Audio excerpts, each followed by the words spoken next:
As Veronica Salvatore basked in the aftermath of her retaliation, a figure from her past emerged unexpectedly: her former partner, Alessandro Di Luca. Once, they had been inseparable, their bond forged in the fires of ambition and shared dreams of power. But their paths had diverged long ago, torn apart by betrayal and broken promises. Alessandro had sought his own path to greatness, leading a rival faction that had once posed a significant threat to Veronica's reign.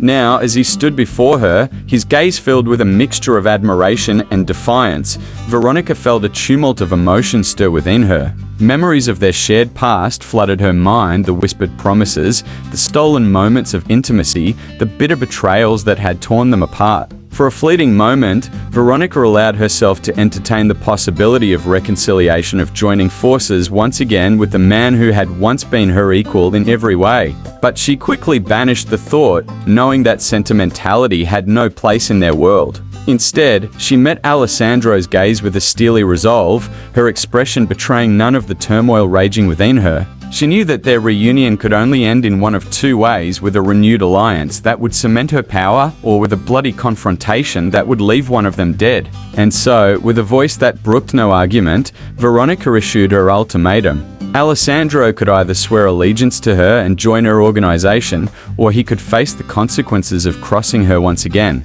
For a moment, there was silence as Alessandro weighed his options, his eyes narrowing in contemplation. Then, with a resigned sigh, he bowed his head in submission, acknowledging Veronica's superiority with a mixture of resentment and acceptance. And so, as Alessandro Di Luca pledged his loyalty to Veronica Salvatore once more, the balance of power in the criminal underworld shifted once again. Together, they would reign supreme, their past grievances buried beneath a facade of unity and strength. But even as Veronica welcomed her former partner back into the fold, she knew that their reunion was fraught with danger. Betrayal lurked around every corner, and in their world, trust was a commodity more precious than gold. And so, as she looked into Alessandro's eyes, she knew that their alliance would be tested in ways they could never have imagined. But if they were to survive, they would need to rely on each other, not out of love or loyalty, but out of a shared understanding of the cold, unforgiving nature of their world.